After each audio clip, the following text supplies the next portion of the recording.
thank you. I hope all of you found the breakout sessions worthwhile and gave your input. And as you know, we selected one person from each group to report out, and they have 2 minutes. So since I'm up here, I'm going to ask for my group to report out first, and that is Devin. And our group was one of the education breakouts. So Devin? Damien, I'm sorry. That's okay. Okay. So I'm going to try to put 35 minutes of heavy discussion in 120 seconds. I guess you could kind of sum up our talk in terms of, if you had to title it maybe, kind of what happens outside of the classroom really impacts what happens inside of school. And one of the big issues that came up was the need for wraparound services in the schools in terms of, to address a lot of the socioeconomic issues, things like post-traumatic stress syndrome and mental health issues. There came the issue of tenure and teacher accountability, and that, I think some of the folks were saying, that teachers do have to be held accountable, and that we can't put the teacher tenure in front of the need to teach and, advancing the students, and that also the other side, that teachers need to be able to teach and not just teach to a test or to a certain score. So kind of we need to find that balance. Also, suspensions and discipline came up a lot. That the suspension in our discipline system really doesn't work, because a lot of times when we suspend students, we're giving them just what they want if they don't like school, and school's not addressing what they need anyway. And we need to find alternative forms of discipline for our kids. Also, there's not the same level of teaching across the board in all school districts. It was said that, in some of our city schools, teachers do not have as much education, and they're not teaching in the area that they were trained to the level they are in some of the suburban school districts and wealthier school districts. And then we also need to make legislators and policymakers just as accountable as we do the teachers. If we're going to, make the teachers pay, we should make those that are making decisions pay too. And they need to come to the schools, sit down with those teachers, not just for, photo op, but they really need to come and sit down all day. And that, kind of going back to our wraparound issue, social workers need to be able to focus on one school and not have to be spread out so thin. Thank you so much.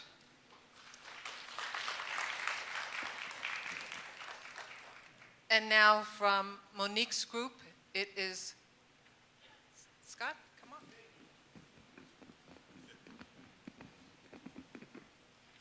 Actually, the podium's here so you can report out to the commission. Which way should I stand? Right here. Okay. I'm not a big fan of this kind of breakout process, because you wind up doing this redux of all these ideas with little quips and proverbs, and it's hard to keep the content. The thing I would emphasize, first of all, there was a lot of common ground about the need for early education and the emphasis on getting kids oriented to learning early on. And also a lot of common ground on the disparities in funding regionally, and the difficulties we've had politically in holding accountabilities over how monies are spent and who's doing what in the education system. There is also consensus pretty much on the kind of home issues and of safety and the priorities that need to be focused on the schools, and where resources are put politically. Frankly, some people were alarmed that all this money was spent on police forces during this crisis, and a lot of money diverted from education. Good sense about the need for empowerment of kids in the formative years, character building, and diverse activities, the difficulty of having so many of these after-school activities cut. And my pet thing, teach them civics, because if they want to speak, if they aspire to speech, they need to know how to use that. There are tensions also. This is prevalent in the broader debate. We believe there are good things about having choices and how kids and where kids can go to school and what kind of curricula they can pursue. And at the same time, a real sense of loss when local schools shut down, and I'm an advocate myself of that kind of localism, the pride kids have and the identity that people have and connections they have around local schools. I hate to see them shut down. And then, give me 15 seconds. One more thing. Another interesting tension is between the emphasis on the basics in terms of the essential things kids need to know to be better prepared, the 3 R's, the reading and writing and arithmetic to get prepared for later education, and also the need for extracurricular options for kids. So that's the best I can do with what I got. And now we're going to move to the child well-being groups and Adrian's group, Susan, to report out.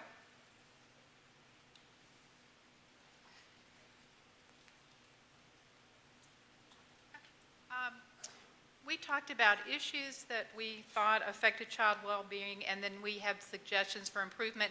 We made a laundry list, actually a really long list, so if you have a minute, you can maybe take a look back there. A couple of the issues, everyone was universally concerned about the physical safety of children in the neighborhood, and we talked at length about that. One thing we also talked about was the limited after-school programs and the limited community programs. Because of the lack of those programs, it leads to young people with nothing to do. One of the members of our group repeatedly said, there's just nothing to do. And because of that, young people get into trouble and have other things happen to them. We also talked about the importance of home training, of often it's not just educating or helping children, it's helping the whole family. And so we talked about parental support as well. Some of the suggestions that we had, we talked about block monitors and just talked about the importance of decent street lights in neighborhoods, that they make a difference from a safety perspective. We talked about landlord supervision. Many families live in homes where the housing is substandard, but they're afraid to complain because they're afraid their rent will be increased if the landlord has to do repairs or they'll be evicted, and that affects child well-being. We talked about perhaps conflict resolution training as a way of addressing some of the violence and gang-related activity in schools. We talked about the importance of unity in the neighborhood. A number of people talked about their experience growing up in prior years where people in the neighborhood watched out for each other. And so that also had, obviously has an effect on safety. And one final thing is we talked about accountability. It's not enough to just set up youth programs, but people have to be willing to come to the programs and to take on the roles that they say they're going to take on. One of the people in our group talked about many times her children were signed up for youth programs in the city, and they might go for a sporting event, and then other people just didn't show up, and so the program would be canceled. So, but we have a long list, so thank you. Thank you, Susan. And before I bring up our last person who's going to report out, Hakeem Mitchell, just a reminder that all of the information that was recorded inside, as well as what you hear at the commission meeting, will be on our website at stlpositivechange.org. We have a transcriptionist up here, so you can read all of the proceedings that were held in this room, where all of us are together, verbatim. And then we will type up the notes from inside our breakout rooms, and say in a week or so you'll see that on the website. But all the previous meetings, all that information is on there as well.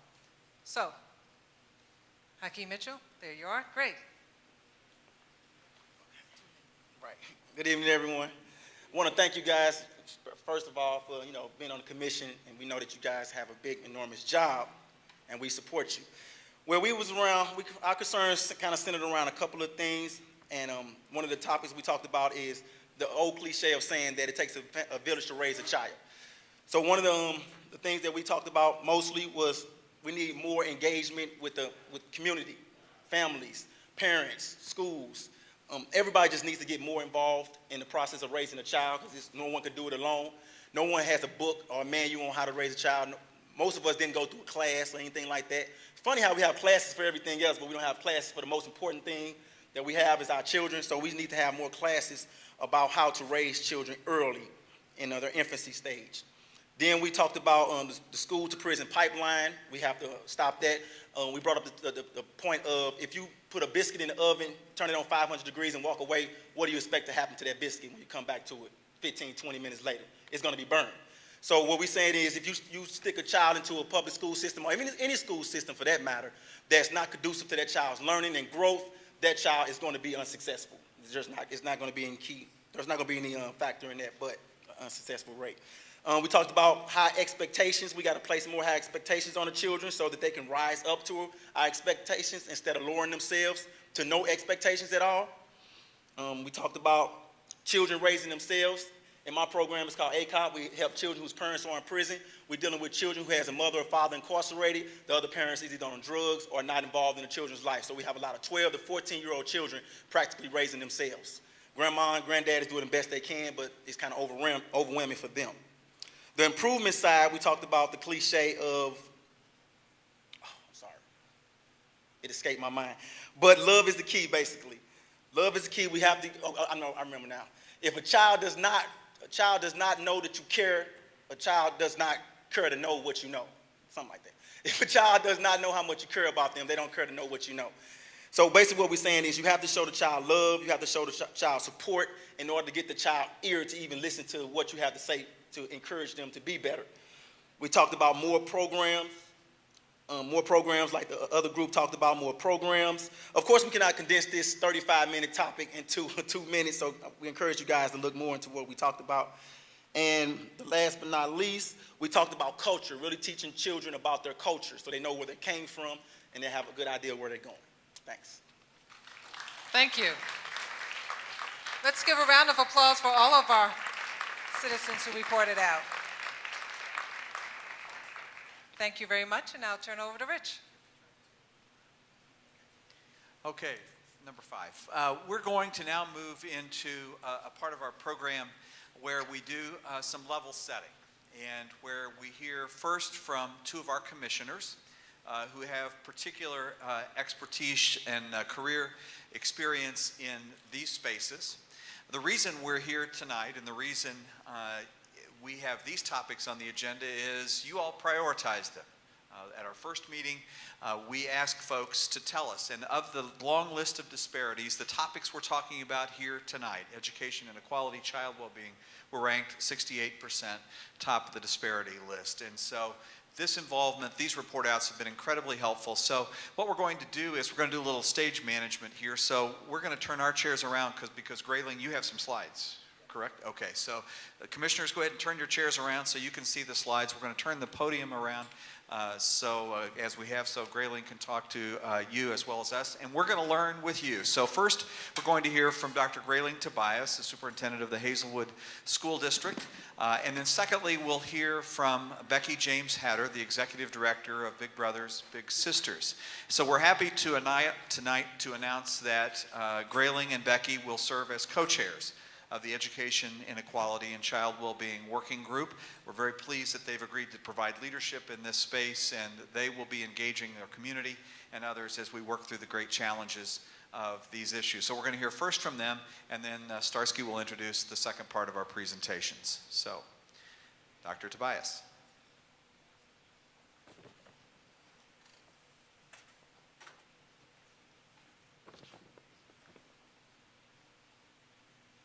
I was going to say that was a quick presentation. Good evening, co-chairs Starsky and Rich, fellow commissioners, and community. What I'm going to do is to give you a brief picture of education in our region. But before I begin, I'd like to thank Maxine Clark from Build-A-Bear. She and her staff compiled a lot of the information from the Department of Elementary and Secondary Education into a one-page sheet, and we may, with our work group, we may use that as a resource. So thank you very much, Maxine. Take a look at tonight's agenda that's on the screen. We're going to take a look at the state's accreditation levels. We're going to look at how the state classifies accreditation. and also look at the St. Louis African American student population by district. Then we're going to look at poverty research. There is an article in the St. Louis Post-Dispatch recently about poverty, and we're going to take a look at that research. Just came out. We'll also look at regional poverty information by district, and then last, I'm going to share with you the 2014 annual performance report, which is the Department of Elementary and Secondary Education state report card.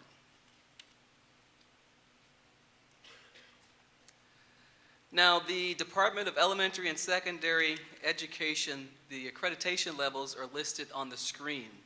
If a district earned less than 50% of the annual performance points possible, then that district is considered unaccredited. A district is considered provisionally accredited if it earned 50% or more of the annual performance points possible. A district is considered accredited if it earns 70% or more of the APR points possible, and a district is accredited with distinction if it earned 90% or more of the APR points possible.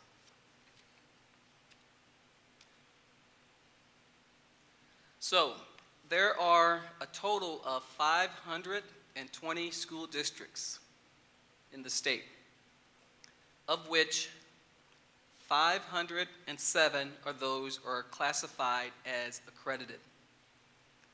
11 school districts are classified as provisionally accredited. There's one unaccredited district, and one school district is under state review. You see an asterisk at the bottom right-hand part of the screen, which lets you know how many St. Louis area districts are provisionally accredited, unaccredited, and under state oversight.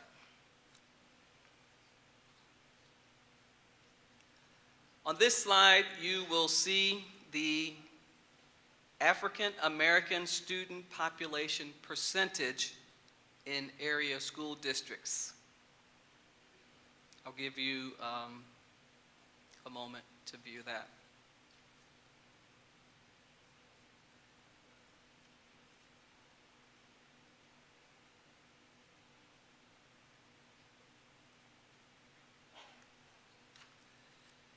In Saturday's Post-Dispatch, there was an article, and the article highlighted a report. I know this may be hard to see, but it was highlighted a report from the Southern Education Foundation.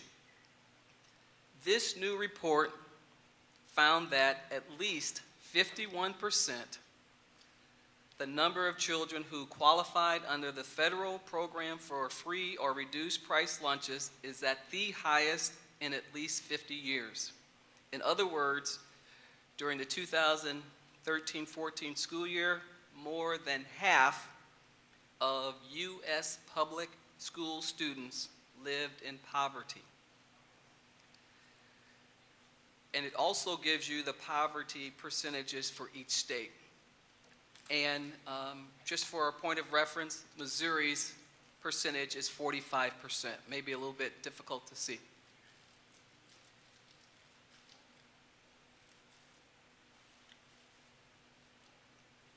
This slide gives you a snapshot of the percentage of students who are eligible for a free or reduced price lunch by district in the St. Louis area. I'll give you a moment just to take a look at that.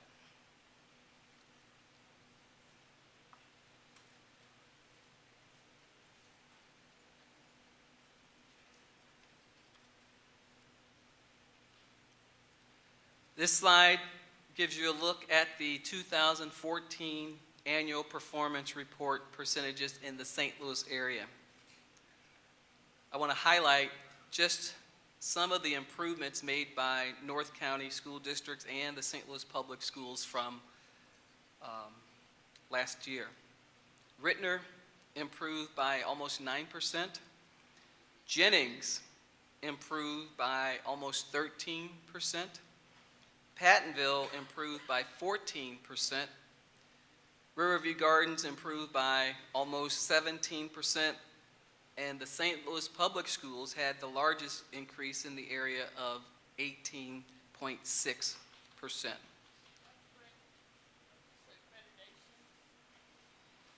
Those are the annual performance percentages by district. That's the district report card. And 100 is the top. So Maybe I did don't understand Normandy your improve question. when they reopened? Normandy was one of the few districts that went in the wrong direction. 2 years ago, they were at 11%, and now they're at 7%.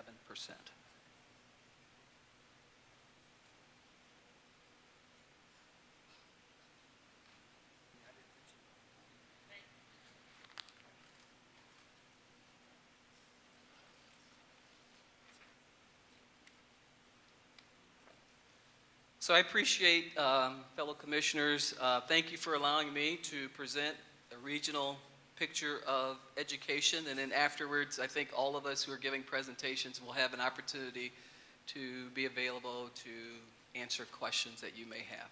Thank you. Thank you, Grayling. So we get Becky, you don't have slides, so we're just going to flip our chairs around, and so you can speak that way. Thank you.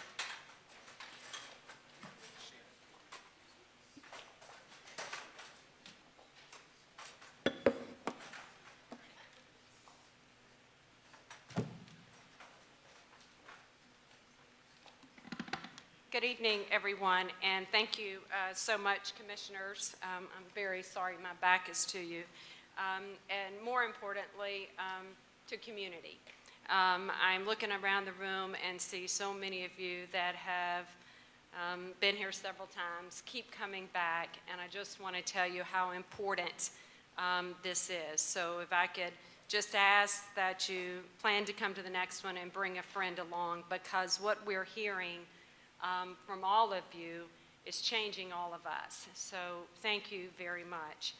For the sake of understanding, just a couple of definitions.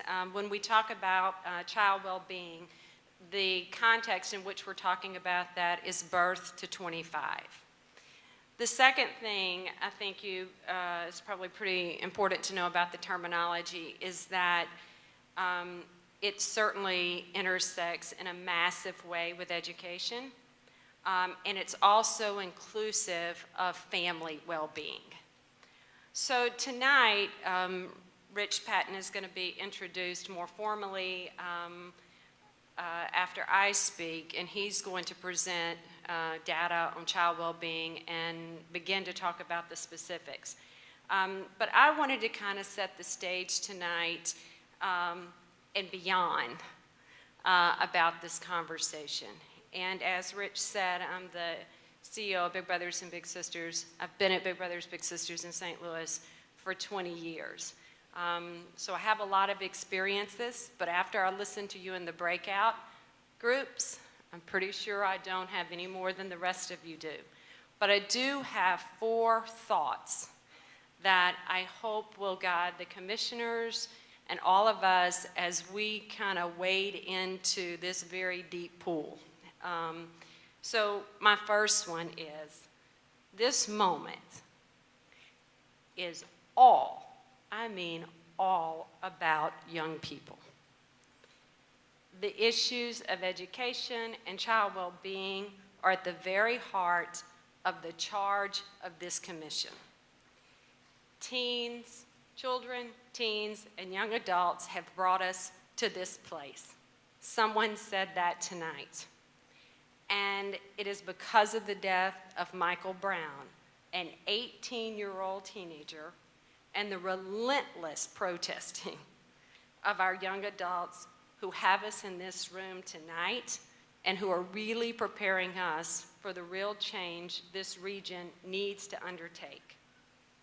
Number 2, knowing is not the same as understanding.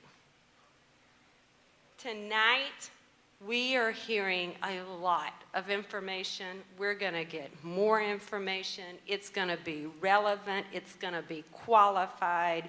It is going to be all of those things. But we have a simple question that we are going to have to answer going forward. And that is, how well are we taking care of our children? I would ask that when we try to answer that question, ask them. They'll tell you if we're doing our jobs, if we're loving them enough, if we're supporting them enough, if we're protecting them enough. If we ask our children, how are we, the adults, taking care of them? We will have a very different sense and a very different understanding. We're not going to be surprised by some of the data. I'm sure you're not surprised about some of what you already saw tonight. But I caution you not to get comfortable with this information, because just because we know this information better, again, doesn't mean we truly understand it. Number 3, what happens in schools and in the classroom is fundamentally, critically important, but it is not everything. Having access, certainly, to a great education should be an absolute, and it is fundamental to child well-being. But there is a long list, and you've already started to hear it tonight, a very, very long list of serious issues that too many children are facing. We already have heard about the poverty rate, 51%. For the first time of children going to public schools or living in poverty, the Washington Post has got a fabulous article on it. You must go read it. It was just out. And on top of poverty, which I'm not too sure people understand what that really means, you've got a pile-on of other issues that happen in those spaces. Mental health, lack of basic needs, not caring, incarceration, family instability, homelessness, and that is a very, very short list. And when you take that in its entirety, our children are living in the most chronic and traumatic, stressful environments, expected, as they should, to excel, expected to be their very best, but yet we're not providing the adequate support. That can't be. Now let me know, I'm looking at a really highly engaged, intelligent crowd. I listen to the groups. Everyone in here is working. But we've got so much more to do, but we also have to reconsider a whole lot of what we're already doing. Because if it was all right and enough, we wouldn't be here today. Child poverty is on the rise, not the decline, and the kinds of stresses we are allowing to happen is truly unacceptable. And the fourth thing I don't want you to forget as we move through this is we, the adults of this community, must put our children first. It is going to take courage to stare at this stuff, to be creative. We have to coordinate better. We've got to come up with some bigger and better answers to the problems. But as one of the groups says, as we're being creative as adults, do not forget at the end of the day, it's about these kids feeling like we love them and care for them. We cannot start this work tomorrow simply thinking that we just need to scale our current ideas with some new resources. That is not going to do the trick. And if we fail, at loving and caring for our children, then I see no sustainable path to ensuring the full potential of our community. I close with a couple of things. A challenge to our commission, to all of you, that we are going to have to generate ideas that are bigger than our fears. And we're going to have to create opportunities in the support systems so that we do not leave those that we have typically left behind and left out to try to figure it out for themselves. And I want to be absolutely clear on this point that none of us can be undertaking this as an act of charity. This work has got to be about inclusive prosperity. Thank you.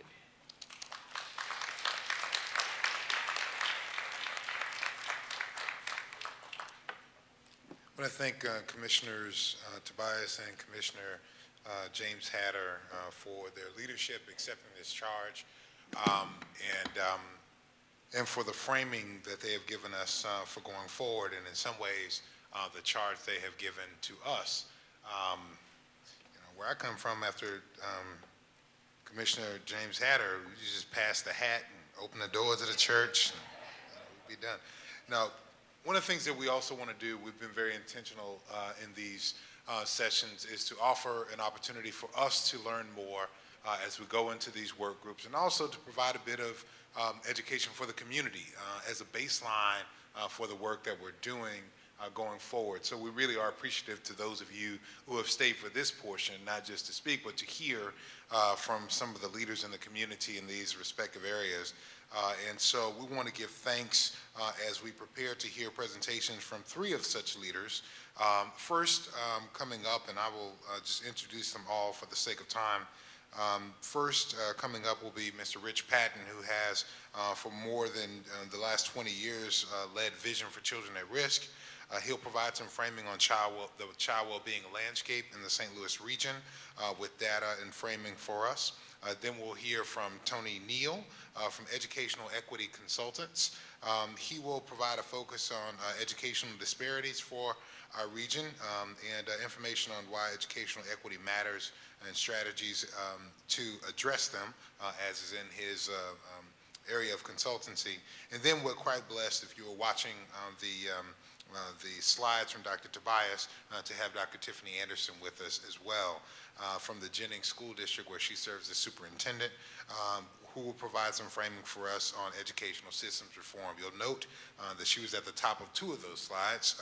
Number 1, the percentage of African American students in the district, and number 2, the percentage of increase of turnaround in the district under her leadership. So we're absolutely honored that she is able to join us on tonight. So we'll invite them to come and share in that order. Mr. Patton.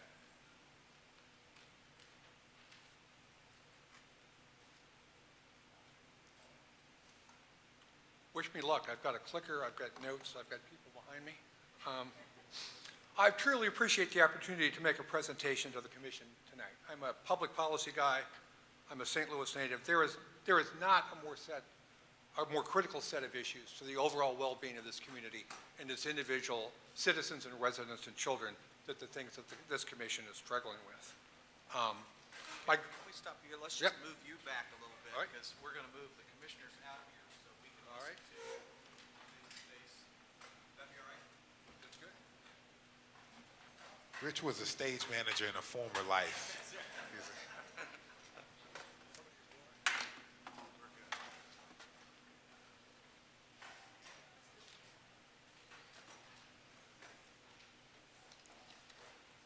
All right, are we good? We're settled in? All right. My goal here is to not get overwrought. The primary public policy issues I've addressed over the last 40 years, I'm sorry to say it's that long, have been governmental structure and municipal service delivery in the St. Louis region, quality education and school desegregation, and promoting the well-being of children. And all 3 of those things are tightly balled up in the issues that this commission is dealing with. My intent is not so much to present data, is to paint a picture of what I see as the big pieces of the puzzle, and a puzzle it is, what the big elements are, what the big features are on the landscape related to child well-being in the St. Louis region. What are the moving pieces and what pieces should be movable that maybe are not? That's not me.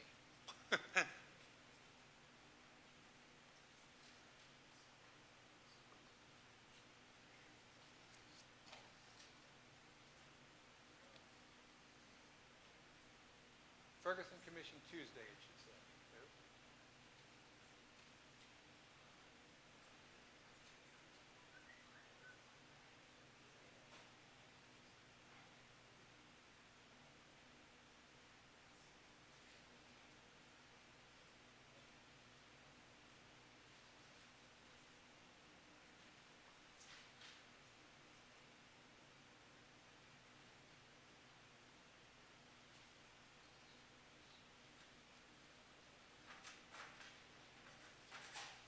No, I do not see it up there.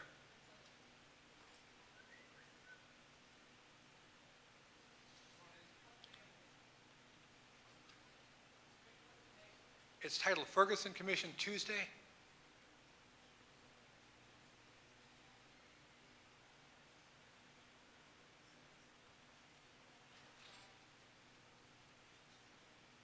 I can pass the jump drive back to you without, let me do that really quick.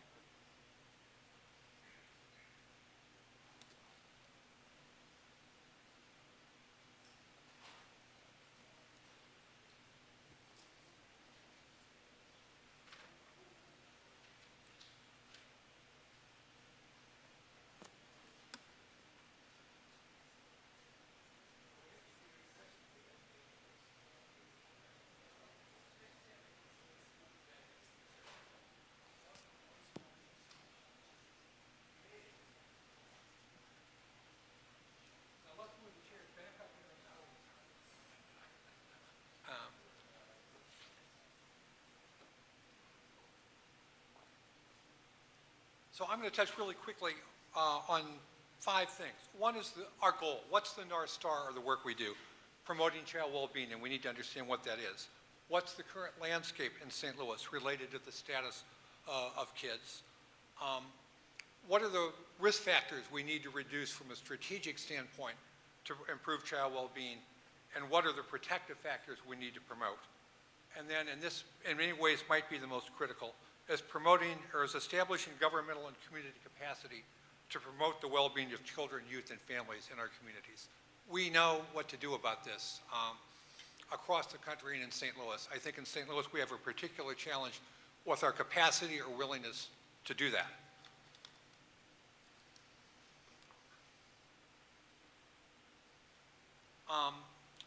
So the Child Wellbeing Symposium, in which Reverend Wilson had a lead role, Washington University and the Deaconess Foundation, just had a big fancy symposium at the Federal Reserve Bank, an international symposium in November of this year.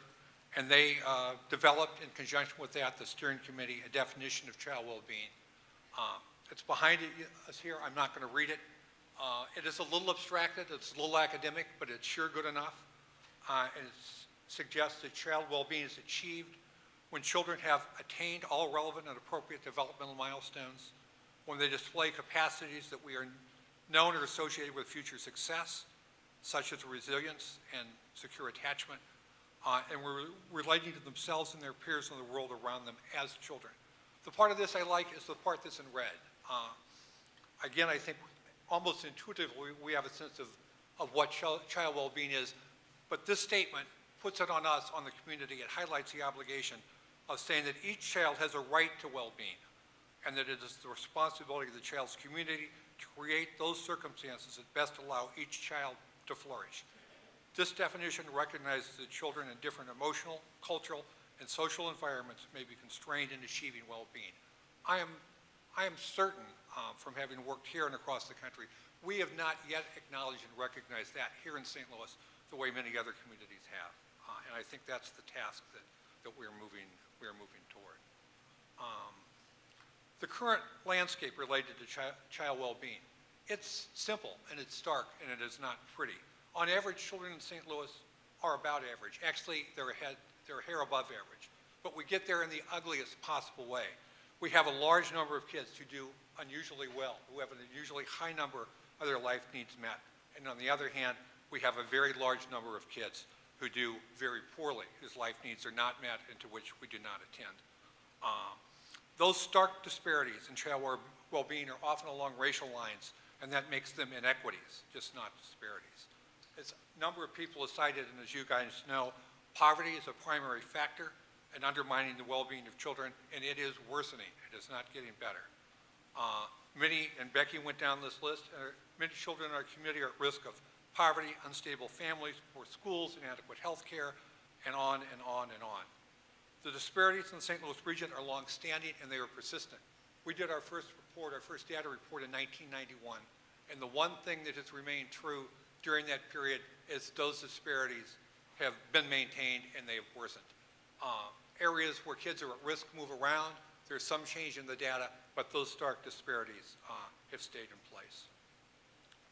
Governmental proliferation and fragmentation make it difficult to address the problems related to the well-being of kids and families equitably and at scale.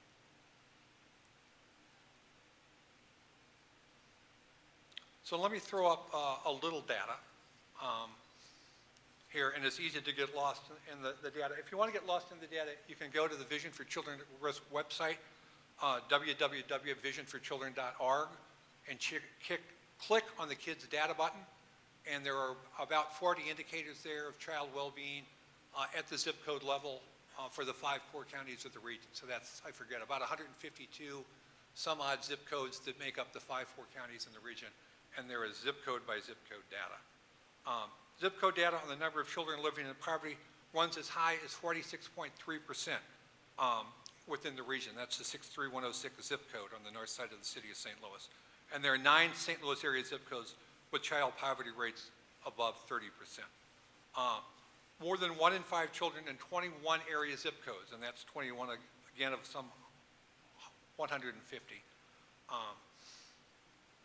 live in severe risk, and there are areas that average up to 23% of poverty. According to the U.S. Census, there are 150,000 kids in the St. Louis region who face risks that increase violence. This is a discussion we have had for years, for decades, I guess, with the Regional Chamber and Growth Association in terms of economic development. How well are we going to do in a region with 150,000 poor kids at the core of our region? And in terms of school achievement, which we know is the key to a lot of things, including economic opportunity, school achievement results are typically 15 to 20% below state and local levels in these challenged districts.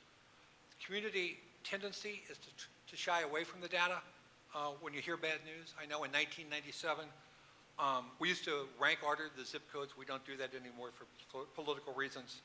But in our 1997 report, the 63135 zip code, Reed Ferguson, moved into the high-risk category, and we met with the then mayor, whose name I don't remember, multiple times to hear how that wasn't true. Rather than taking that information as predictive and foreshadowing what might come, the tendency was to shy away from that. Maps, I love maps better than data. You get it more quickly. This is a map of the zip codes in the core of the region. The highlighted zip codes are high-risk zip codes for children, youth, and families. So if you want to know where we are not doing right, where we need to concentrate attention, this is a composite map based on an index. That will point you in that general direction. On each of the zip code indicators, we have each of the risk indicators. I brought a set of zip code maps for the commissioners that highlight on individual risk where those risks are elevated. But really, it's one map. Well, once you see the poverty map, once you see where there are large numbers of kids in poverty, you can go to low birth weight, you can go to school dropout, you can go to almost any map, and you're looking at essentially the same thing. So what to do about it? There are a lot of models in which to address this, but a simple one that we have pursued and that's certainly supported by the research is to reduce the risk factors that harm kids, that imperil kids, that make it difficult for them to succeed, and promote child protective factors. And this is a rundown on some risk factors, and this is a little complicated. There are risk factors in the research at the individual level, at the family level, at the community level. But these are things that are generally recognized as key issues. Poverty, obviously. Single parenthood is a risk factor.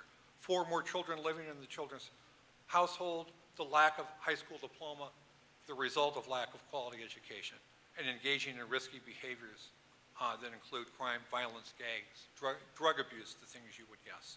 Community disorganization, which we see induced in a lot of conditions in the metropolitan area. And then this is emerging as an overarching issue. At first I didn't believe it. My background, I'm not a social worker. My background's in policy. So when I hear a new problem, I'm like, no, that's not true. Exposure to trauma that results in toxic stress. We have so many kids that are so imperiled, that have so many risk factors, that have so few supports that they just cannot function on a day-to-day basis and muster the skills and the capacities that they need to be successful. Protective factors, another big long list. Economic opportunity, obviously. Knowledge of parenting and child development, nurturing and attachment. A lot of people in the session we were in today spoke about that fact that kids need to be loved and they need to know by whom they are loved. Parental resilience, social and emotional competence of kids. It is not, especially with young kids, all about academic skills and knowledge. It's about the ability to be socially, emotionally competent and to have executive functions and coping skills. Concrete support in times of need, food, housing, transportation, clothing. More about this in a second when we get to the state of Missouri. Social connections and community supports, hard to do in the fragmented environment in which we live. And then addressing cultural issues and systems of shared actions, values, and beliefs. So what are the strategies that we can do, that we can engage in to address the things that are before the commission and the community? Focus on reducing racial and socioeconomic disparities. We have to absolutely acknowledge and embrace that, and we have not done it as a community for decades. It is a goal in itself. It may be the goal in itself. Strengthening family functioning, addressing poverty and life skills issues, address children's critical early developmental needs, early childhood education. I will bet the commission has heard from Jason Purnell, or will hear from Jason Purnell, which is one of his strategies. Again, something that we have not done in this community, in this state. Ensuring equal educational opportunity, providing economic opportunity, putting vital community supports in place, and that relates to the community capacity and governmental capacity. And then establishing the link, and I think this is politically important, establishing the link between child well-being and overall community and economic development. A community only will do as well as its children will do. The regional chamber will not be successful or very successful or as successful as we would like it to be in pursuing economic development strategies with the 150,000 poor kids at the core of the region who are not educated, who don't have job skills, who are not consumers, who can't buy things. And then linking the policy and program agenda for children, youth, and families to the broader community and economic development agenda. All right, now I'll get all worked up here. So this relates to the capacity of this community to address this range of issues and implement the things we need to know to get done. So our civic culture here historically is segmented and fragmented. We all know that. We have little sense of a common community good and shared interests. And when it comes to kids, we tend to see children as my children and your children, not our children. What we do about that with our long history, I don't know, but we can start by acknowledging it at least and starting to address it. The formal local governmental structure is fragmented and directed primarily to promoting local interests. There's an uneven collection of have and have not jurisdictions without the capacity to deliver adequate professional services in many instances. Services such as police and schools, if they're poorly done and not adequately supported, may undermine child well-being rather than contributing to it. All of this stuff related to local government capacity is well within the ken of the state of Missouri. That's the job of the state. Cities are creatures of the state, so the state of Missouri has much leeway in what it can do in specific mechanism like quasi-legislative groups to reorganize government and restructure government. But we have to get back to that capacity, and that's someplace where the state can provide some leadership. The state of Missouri. Really, exhibits not very much interest in providing needed services or investing to promote child, youth, and family well-being. We have a weak, and have had for decades, a weak social service support system, things like child care subsidy. We happened across a report from the Center for Law and Social Policy a month or so back that showed that 44,000 child care subsidy slots had been lost in the country. 12,000 of those were lost in the state of Missouri. A quarter of the loss in funds to get kids into quality education were in this state. And when we started to look into that, I think what we are finding is because the delivery system for social services in the state has broken down. They have closed offices. You call in, nobody answers the phone. You cannot get to the services. We have an underfunded school foundation formula. So far, we have no Medicaid expansion. And we simply don't do what many other states do, including our surrounding states, to promote the well-being of children, youth, and families. I'm stopping here. I missed my own slide.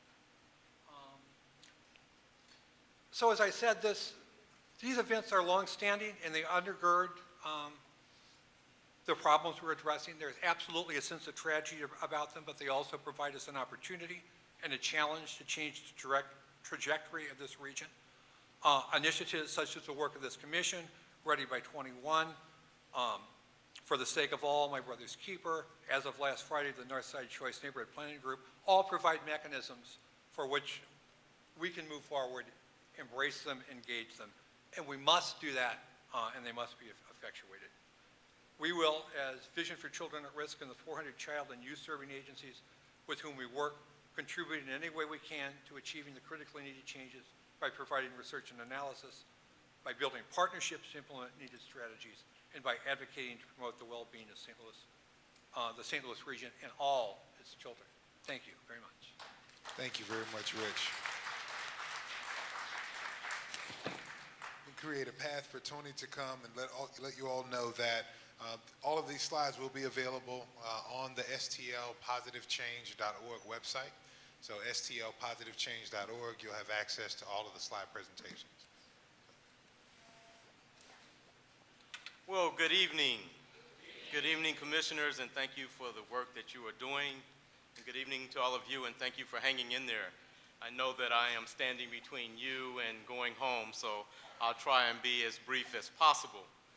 I am Tony Neal, President of Educational Equity Consultants, and I'd like to introduce two of our partners that are here today, Dr. Billy Mayo and Dr. Phil Hunsberger. So thank you for joining us this evening.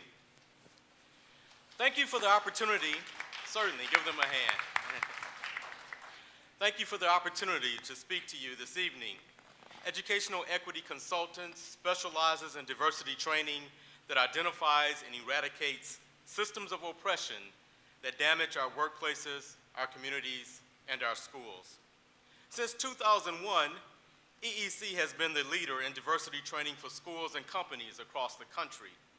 Through our trainings and programs, we have equipped more than 3,500 educators, business leaders, and citizens with the knowledge, first to uncover oppression and then combat it by way of effective techniques that promote respect and empowerment among students, school leaders, and community members. Oppression in our schools cheats our children out of a promised and necessary education. In addition, oppression in our communities and workplaces poisons morale, dissolves trust, and diminishes productivity. Though not always predictable or understood, issues with racism, classism, and sexism, to name a few, exist within ourselves and our institutions. As educators and community leaders, it is up to us to eliminate the oppressive attitudes, behaviors, and policies that sabotage a student's right to learn and a community's ability to understand the concerns of its citizens. The late Dr. Asa Hilliard said it best: "We cannot tolerate or support ideologies and practices that cripple our children further. Those that hold that our children are the problem, or those that assume that our teachers and school leaders are not capable of becoming powerful factors in the lives of students." So what does educational inequity look like? Throughout the region, there is a lower percentage of students of color in upper level classes, AP classes, and honors classes, either due to the student not feeling support and capable of meeting the challenges, or little to no preparation for entry into such classes. In some schools, higher level classes are not even an option. In terms of course selection, students of color are often tracked into courses that hinder them from having the necessary requirements to enter into institutions of higher learning. A major factor in the perpetuation of the inequities that target our students of color is the lack of adequate teacher preparation programs that challenge teachers to divest themselves of biased, preconceived notions of children of color. Many schools of education provide little education classes pertaining to being a culturally proficient teacher. The testing industry is yet another inequity that we must address.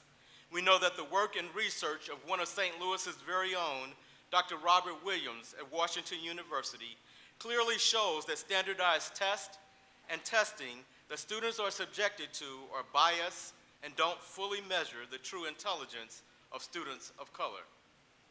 St. Louis Post-Dispatch, August 29, 2014, in the article, School Districts Ratings Show Wide Divisions Within Missouri Districts, ranks the 4 surrounding districts, Ferguson, Florissant, Jennings, Normandy, and Riverview, from the St. Louis region with the lowest percentage score on the Missouri Annual Performance Report.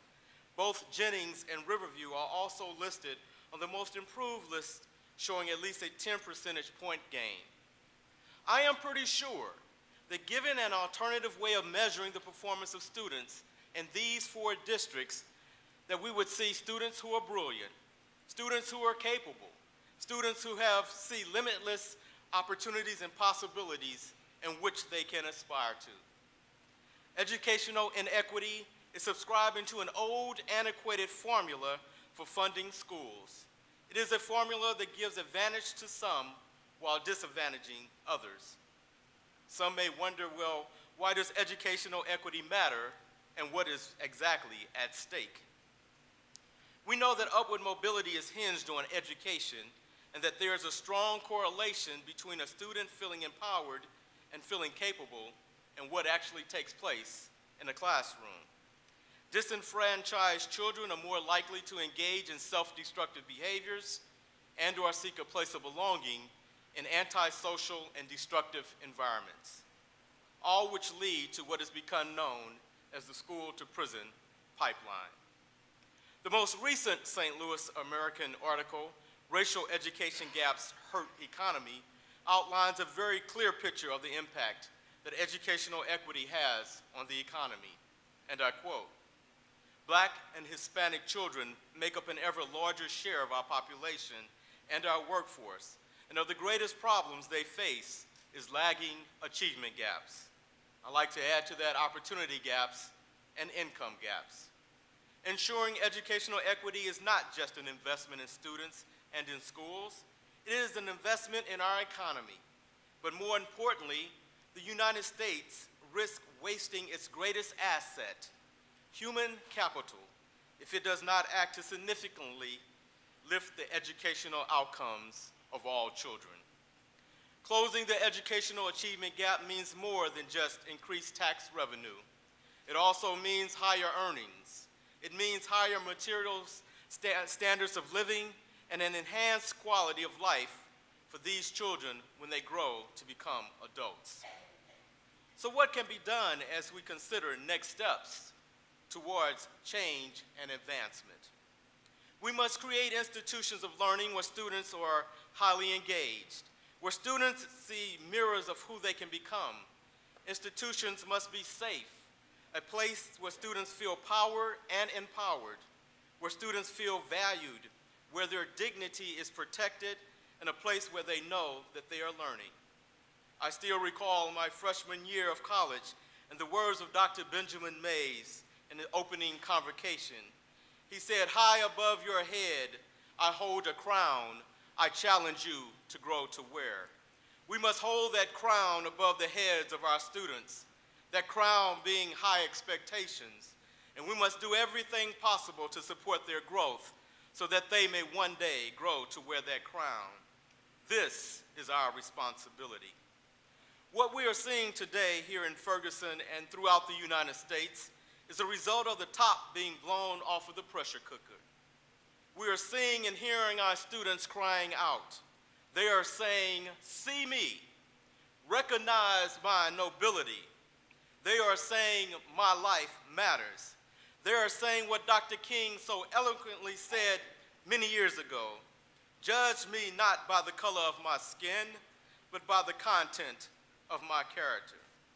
We must move from being colorblind to becoming color brave. This means that we call out the injustices when we see them. It means that we don't give up or give in or bow down until there's a breakthrough and we get the change that is necessary for kids. It means that we fight to level the playing field and to make sure that our kids and families have equal access to resources, benefits, rewards, and most importantly, a quality education. What we are experiencing did not develop overnight. It feels as if there is a chokehold on our schools and on these young, innocent minds. Our kids are gasping for air as they simply struggle to learn and to breathe. Let's be clear. What is playing out is a long entrenched history of institutionalized racism and oppression, and our educational system is in the center. It seems as if the political muscle around education reform has gone soft. We are now in a state of emergency. We must move with a sense of urgency, and we need all hands on deck. If you say Black Lives Matter, then it is imperative that you no longer put these issues on the back burner, that the issue of education reform must be front and center of any reform movement which seeks to make change in the lives of our young people. As I close, I leave you with the words of Professor and author Julian Wiseclass. Any reform effort designed to reduce the achievement gap that does not help whites and people of color heal from the hurts of racism will not likely succeed over time. Although educators cannot by themselves solve all the problems caused by racism in society, it is possible for us to construct healing communities in which people can learn to listen and give attention while others heal. Through our professional development and community engagement models, Educational Equity Consultants creates a safe space for this to happen. We build the capacity of individuals, schools, and communities to address racism in ways that enable all people to reclaim their inherent intelligence and nobility. Thank you. Thank you very much, Mr. Neal. I invite Dr. Anderson to come forward at this time.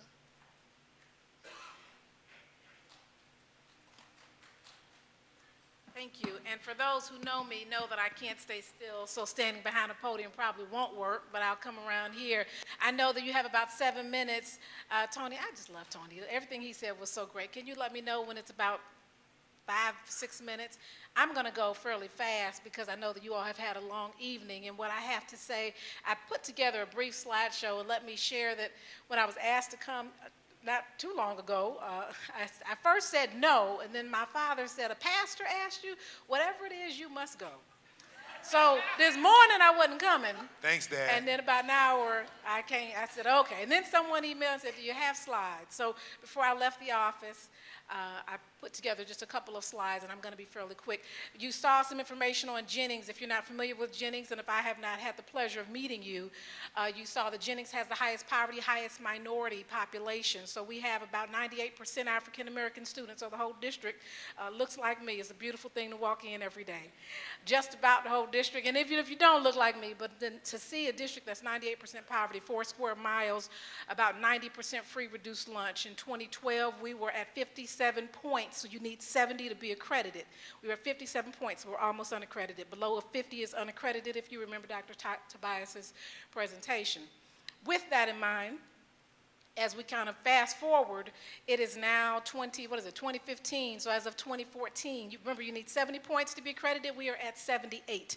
We have exceeded the accreditation benchmark, which is fantastic. So we are excited for when the state changes the designation because they wait for 3 years of consecutive progress. So we went from 57 to a little bit over 60 and to now to 78. I am here to tell you it can be done. It is done all across the nation. This is my 3rd district. I've been a superintendent. This is my 12th year as superintendent. Prior to this, I was in Kansas City. The district that I left is still accredited with distinction, has almost 100% African American students and almost 100% poverty. It's accredited with distinction, Black district right here in Missouri, okay? And that's in Kansas City. Those improvements, same amount of pace. Prior to that, I was in Virginia. It's not predominantly African American, but there's a large poverty population. 23 schools, when I went there, 7 were accredited. When I left, all 23. It is not me, but it is a collective energy. We just passed Martin Luther King's birthday, and so I love one of his quotes when he quotes John Donne, and it's a poem. It's from The Bell Tolls, I cannot do well unless you do well, okay? And so literally, you cannot do well unless I do well and vice versa. So really quickly, when I finish this, know that you can always email me. If you call me or come by, our staff is very lean. It's myself and 1 assistant superintendent. That's it, okay? So I wear the tennis shoes. So with that in mind, but the only way that I can pay for what we need to have, because I don't believe that there's any obstacle that you can't overcome. And so if I'm going to pay for the things that we need to have, I need to make sure that I'm not overburdened and heavy with staff. So I'm going to show you how to do this. Everything that you heard tonight is going to fit into one of these 3 things. This is my 18th year in education, 12th year as a superintendent. And so I've moved back to St. Louis. Well, I haven't fully moved back, but I am back in St. Louis because my parents live here. So that's what drew me back. I picked Jennings in part because Jennings is 4 square miles. It is almost unaccredited. It is the highest poverty, high minority. And so when they recruited me to come to Jennings, I came here partially because of that. So when students say, why are you here? You're the lady that did this or that. Why are you here? Because you deserve me. You deserve the best, and we have to make sure that our high poverty districts deserve the best in our teaching population, in our buildings, and all of those pieces. So with that in mind, I think I'm supposed to use a clicker here. I don't like technology all that much, but our students have it and all of that. So, okay, let's click on away. First of all, if you want to know more information, because I'm going to stop in about 4 or 5 minutes, when I get through this, if there are other questions, again, email me. Chances are I will email you back pretty quickly. With that in mind, I've written 2 books. The second book, all this is in there. In the back of the book, it talks about schools across the nation that are performing at high levels. It's like it's hidden from you. It's not right in your face. If I asked you right now, tell me 10 or 20 schools that are failing, you'd be able to do that. If I said, tell me 10 or 20 schools that are high performing across the nation, you would not be able to do it because it is not in your face. So let's put it in our faces. Let's see the models of success. People don't know what success looks like, therefore they cannot replicate it. In Jennings, you know what our staff development is? Our staff development is visiting schools across the nation.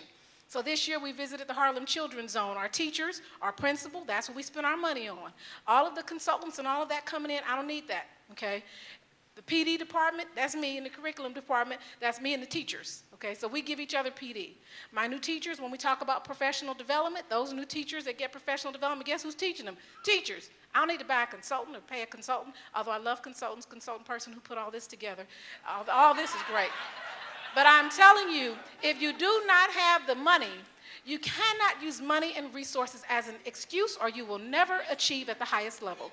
So I just want to share that with you. So I'm going to just break this down. We only have like 3 slides. Okay, so, and then there was another slide really quickly that at the very, that was on that thumb drive, so I don't know if you queued that up. It's not as important as these 3 things.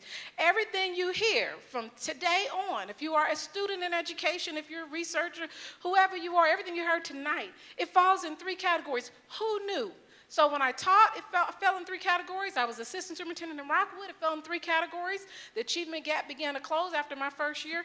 As a superintendent, who knew what would work as a teacher would work as a superintendent? It's so awesome to know that. So I'm going to make it real easy for you. First of all, we already know what we need to know to improve schools. We already know it. Everything you heard here is probably something you heard. So we know it. It's a matter of how angry are you and how important is it to you to change things to make it happen, period. Okay? Keeping that in mind, So old school is the effective school correlates. Some of you young people probably don't know what that is. But effective school correlates, and here's a list.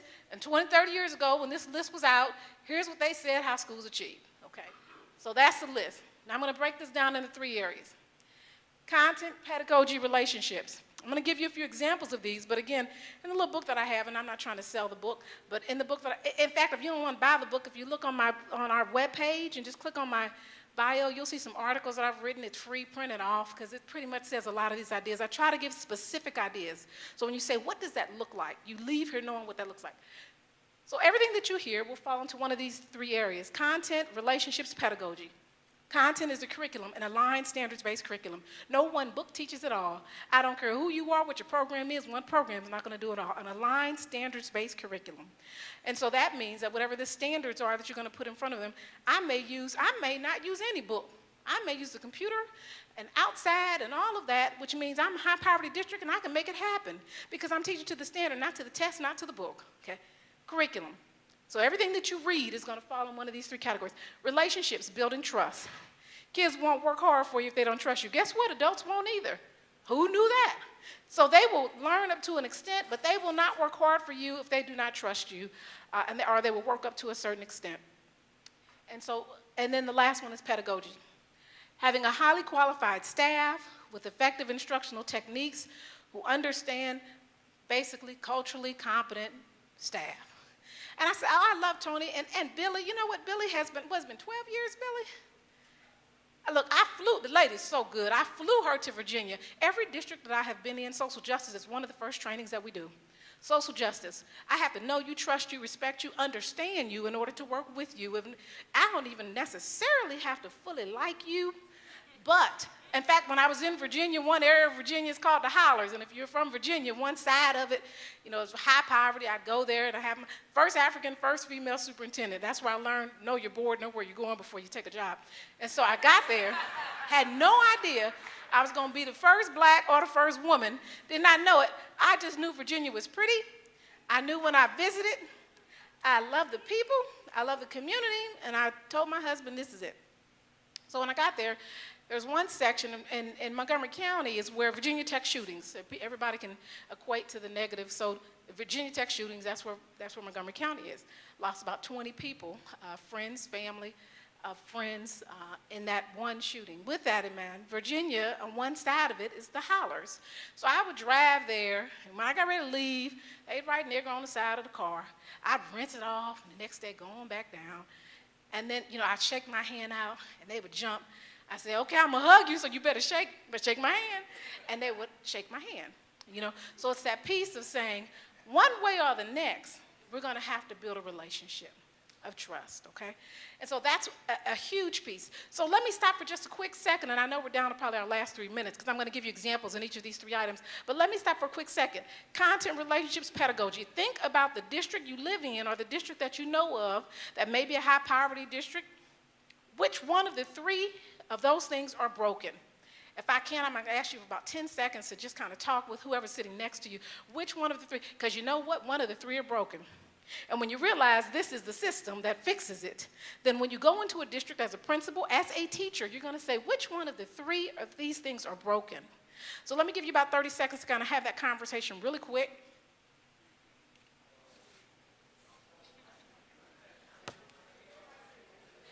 In the interest of your time, 30 seconds is up. I know that went fast. That was about 5 seconds. I'm going to pull you back together really quick. When I first walked in, don't you love, you can tell a lot about a place with how you're greeted. I truly believe that. That's why we put so much into our teacher induction. I came in and these 2 wonderful gentlemen who, when you graduate or before you graduate, if you wanted up tutoring or something, they stopped me right when I came through the door, shook my hand. Look, I thought they were students in Jennings.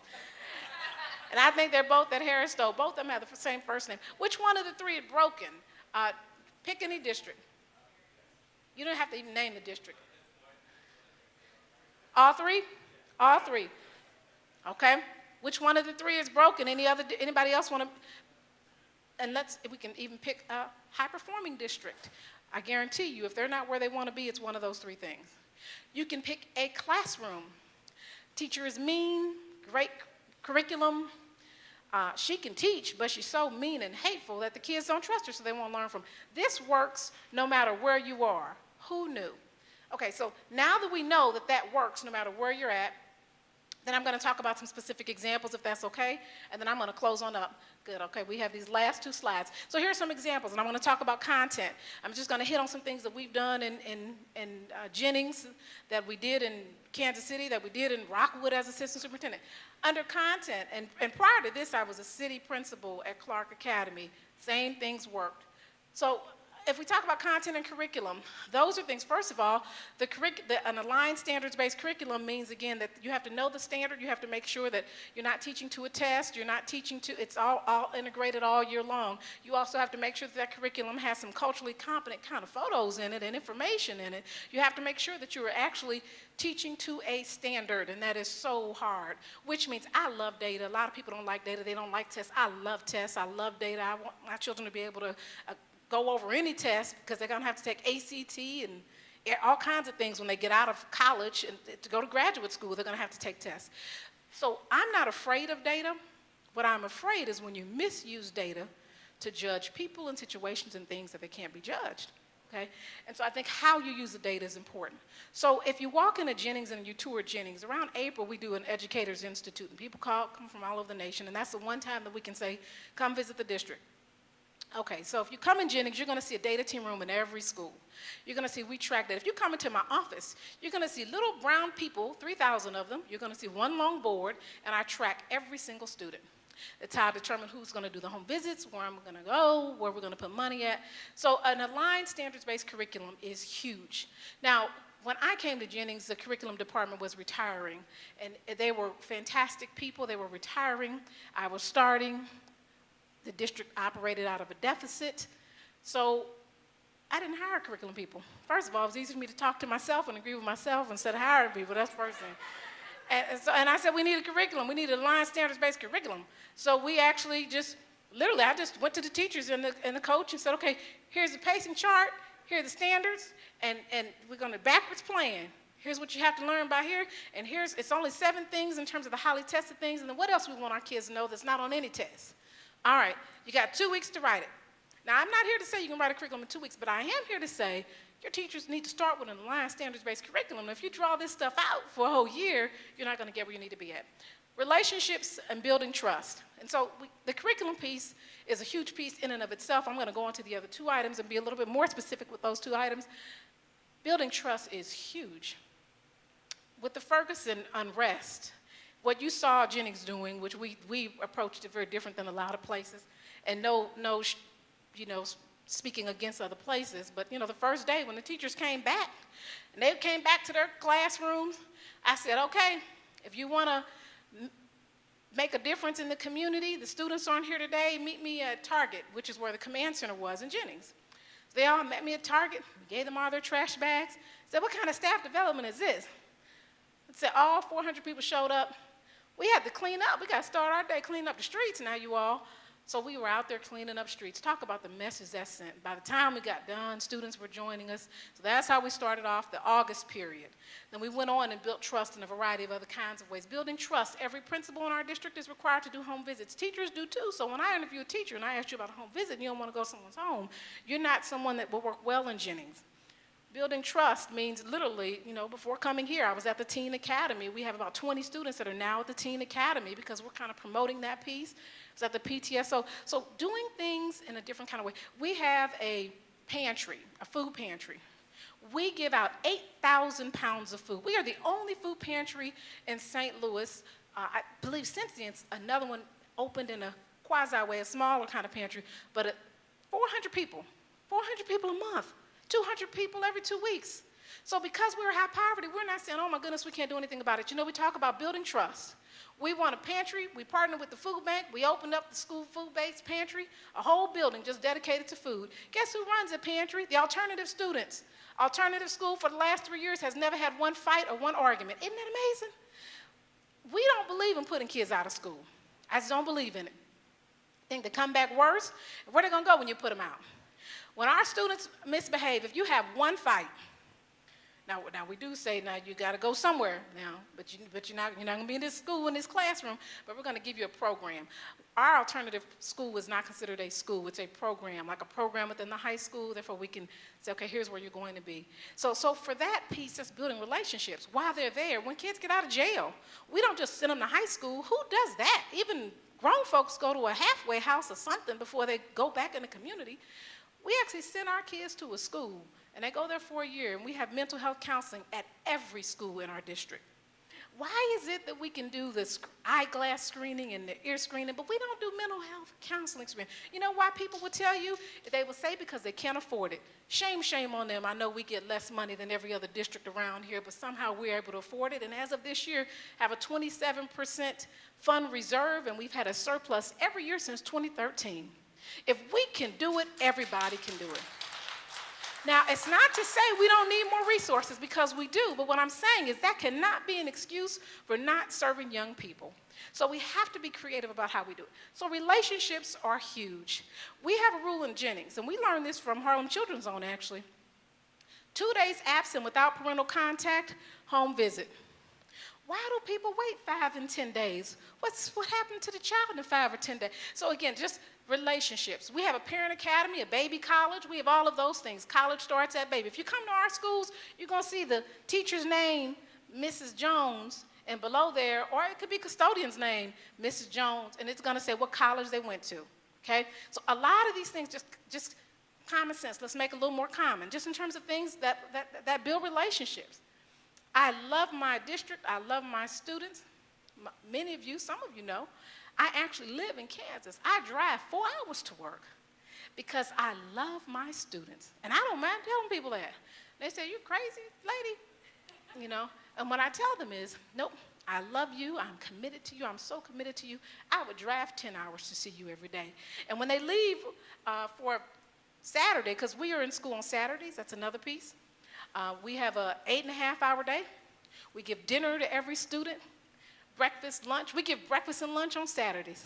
And when the kids got to go home on Sunday, I say, really, you got to leave? Oh, my goodness. I wish you were still here. Relationships. They have to know that you love them. And you might be the only one letting them know that. Last item, really quick, pedagogy. I love the pedagogy. Teachers, I am only a teacher. Every year I tell my husband I'm going back to the classroom. He said, you said that last year. Every year. Going back to the classroom. My classroom right now is just a little bit different. It's a little bit larger. So pedagogy, who is in front of your children and what are they teaching them? That's a huge piece.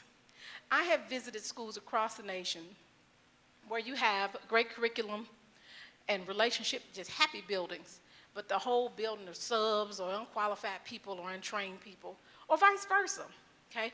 Unless you have all three in order and in order very well, it will not work. So really quickly, pedagogy, that's a huge piece. For us, when I started, everybody got an assessment, a test, a math test. That's about 4 grade levels above what they were going to teach. So if you teach kindergarten, the test is probably 5th grade or 6th grade. And so that math test, I tell you what, 75% of the people fail it. 75% of people fail it. You know why? Because when you leave as an elementary teacher, nobody teaches you algebra. You get a content math class. So when you start writing down your strategies, the whole how we're preparing teachers in terms of content knowledge is huge. So a lot of times that poor performance is because of content knowledge, okay? And so we give them an assessment. We give everybody an assessment. When I started, the instructional coaches that were already there, I gave them an assessment, and the ones that couldn't pass it, we matched them with something that they could do well, kindergarten, 1st grade, or whatever. A lot of people think I fire a lot of people. I don't fire a lot of people. They leave on their own because we have a culture of excellence. Leave on their own. Now, did we have a lot of them leave? We did, but they left on their own, okay? Very few people, most people that you meet, they'll say that it wasn't a match or whatever. So pedagogy, who's in front of the kids, and what are they teaching them? That is a huge piece. I think I tried to touch on a variety of things. In January, we're so excited. We opened up a clinic, the Spot Clinic that's over on Grand. It opens up. WashU's funding it. It's in Jennings. It actually will serve the entire community. Such an awesome thing. And so I am here to give you hope, to say this can happen. It can happen in every district. The things that you've all said are issues. We know them. We already know them. We can stop talking about it and start saying, let's look at models of success and what works, and then let's put those pieces in place. I am well past, look at this, 8:45. Tony, what happened to the finger up? It's like you're in church, you're supposed to do this. All right. I thank you all for staying extra late this evening.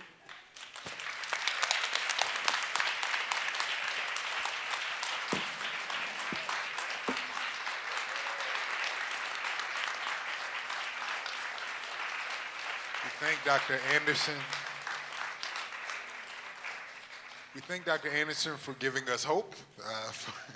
We thank Mr. Neal, for Mr. Patton, for sharing with us, framing with us, giving us this kind of information. Again, a lot of information and data, and it will all be on our website. We will forego our question and answer period with thanks to our leaders here. But this is the deal. When you do that well, the other thing that we did line up earlier was that we have set up this education and equity and child well-being work group. And so we know, based upon what we have heard from the speakers, that they will not be far from it. So we thank them for sharing with us on tonight. We do have a bit of business on work group charges that we want to get into. So if we could just set up that slide presentation. The commissioners have seen this already.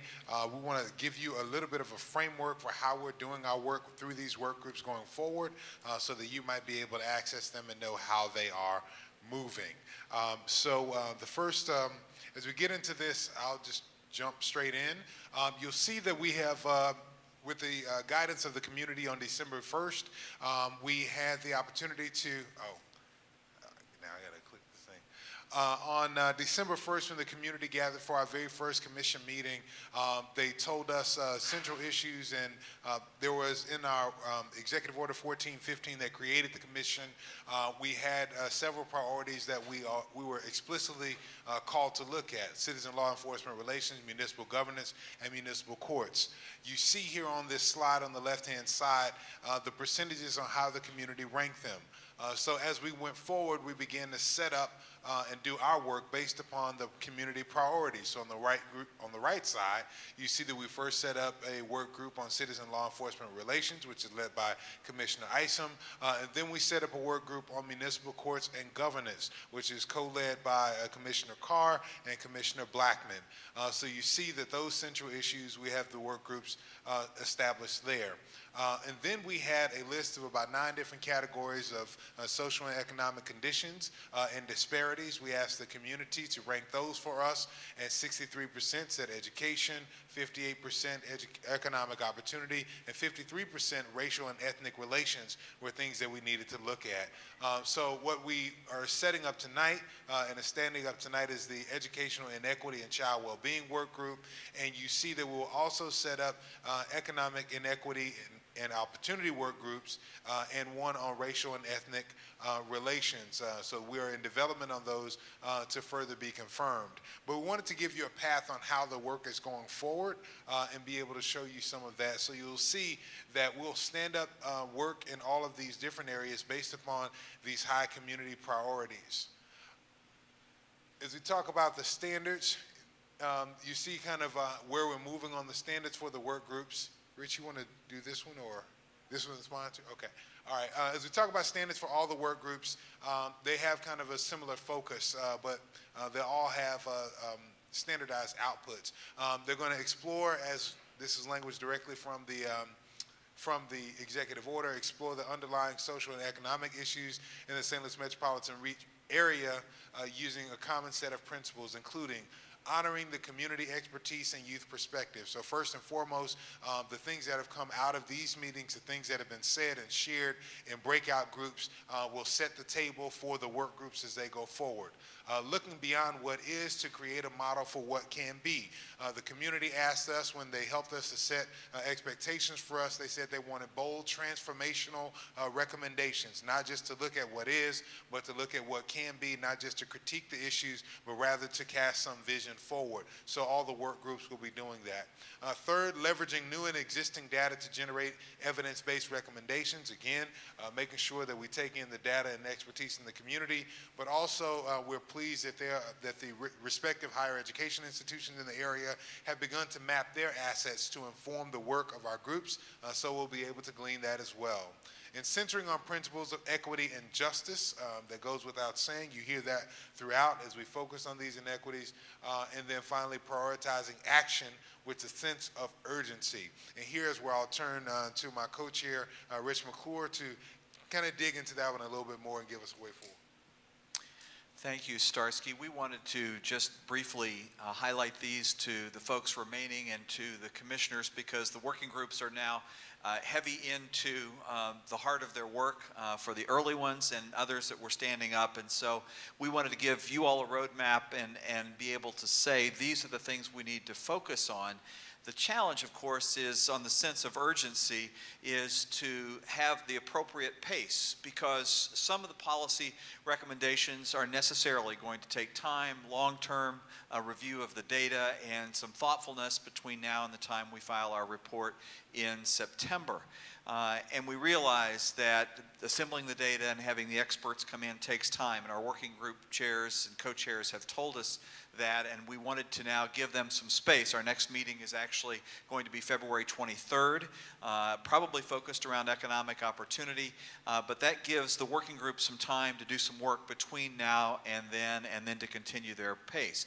The tension here that we're feeling, and some of the co-chairs are feeling it, and we're working through it, is the policy process is underway. It's underway in Jefferson City on several issues. It's underway perhaps in the county council, in school districts, and so we need to be responsive to that policy calendar where we can. And so working groups will look to, where possible, prioritize their recommendations that are in those spaces, and if they can move those up to the top, then we'll be able to inform the policy process for legislators and others who are asking for reactions and thoughts from our group. So that's what we mean by the sense of urgency in trying to do this pacing. Bethany, our managing director, who many of you are here for the first time, and so we introduced Bethany at our last meeting. Bethany Johnson-Javois, our managing director. She's been working more than full-time, even though technically she's really only been on board since the 15th. And so Bethany, please take us through the remaining slides. So this is the suggested timing to set the pace for the work group priorities. One of our principles that you'll see later in the next slide is about accountability. So we want to be very clear and transparent about how we're thinking about this work. November through February are the immediate next steps. Within that bucket, the first steps toward addressing breaches and building trust. It's been communicated in these committee meetings that we need to make sure that we are looking at actions that begin to speak to community need urgently. In addition to that, prioritizing legislative action for policy reform. From the March through May timeframe, for that, it's our intermediate next steps, is the continuation of what happens in the first bucket, making sure that we continue to prioritize our work. That is coming out of the work groups. And then May through September 15th, remember that the 15th is our deadline, if not before, is to think about those bold transformational recommendations and implementation and translation. So the question becomes, how does this work live beyond the commission? And how is it set up to be able to partner with other organizations, institutions, or dream a bit about what the future can be? That work begins now. So in some ways, we backwards plan, and in some ways, we look to be informed by the community on how to move forward. Again, we reiterate the guiding principles from the very first meeting to let you know our commitment back to you: transparency. We heard it again tonight: equity and fairness coupled together. That civic engagement is extremely vital and important and welcomed and supported. That sustainable actions with accountability and urgency is another principle. Diversity and inclusion is very important. And of course, integrity, or the word character that I love to use. So the final products for all working groups, in some way, shape, or form, you will see generated from their work, recommendations and models that account for how broad, how deep, how interconnected, and how dispersed these issues are, because again, everybody say root causes, not symptoms. And so, well, thank you. So in order to make sure that we do that well from root causes, we need to understand how all these things are braided together. I am a social worker, so this is how we think, okay? So number one, in terms of priorities, we're gonna address, where possible, policy-based recommendations, system level, practice-based, perhaps things that we can just do because we have the will, and we have the expertise, and now we have the urgency, and of course on the individual level. Other considerations for our work groups, not just to recommend pie in the sky, but is it feasible? And if plan A isn't gonna work, what does plan B look like that perhaps we can operationalize to make sure that this is work that lives beyond recommendations and words on paper? Second, think about implementation and translation beyond September 15th. One of our first meetings, people said this is decades of work. And so we're thinking about legacy, and we're thinking about how this translates beyond us. And finally, community input sessions and activities to gather input is a key construct for our working groups in terms of final product. At this time, we would like to open this discussion up for commissioners, for the community. We're requesting approval of this framework of operating principles and final product guidance. So we're obviously over time, but I do want to be sensitive to questions that commissioners may have in this forum. They're certainly appropriate now, and so let me open the floor and see if any commissioners participating in work groups or about to participate have any questions or comments that they would like to make.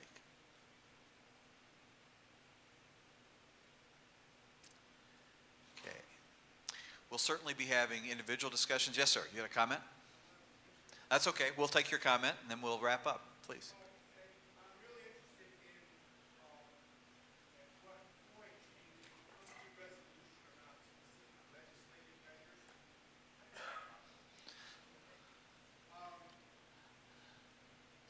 Specific input around legislative measures.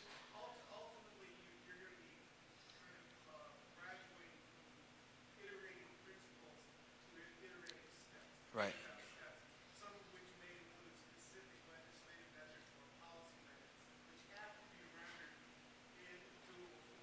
Right. Right. Right. So the working groups are the forum where we move to legislative recommendations, and I'll invite any commissioner to jump right in, coming up to the full commission where appropriate and where helpful. And this is a stakeholder effort. This is an effort involving community engagement, groups that have been involved in these issues or are about to be involved, and in fact involving some legislative sponsored discussions as well as they shape things in Jefferson City. And some of it is the pacing of that process. Some bills take, as you well know, multiple years to move through the process. Some are moving now, and so we'll engage with those as appropriate. So the working groups is the short answer to your question. Good, thank you. Well, we will have individual discussions and the ability to think through this carefully, but as the working groups now begin to accelerate their efforts, we wanted to put these points up on the screen.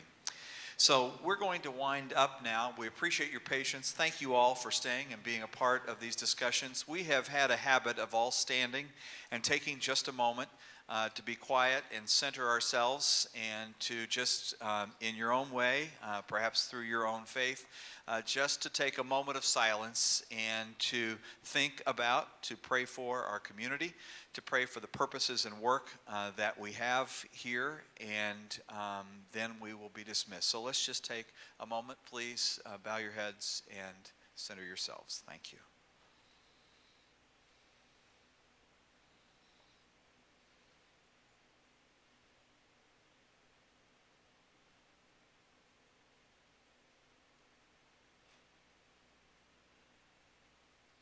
Amen, and thank you for being here.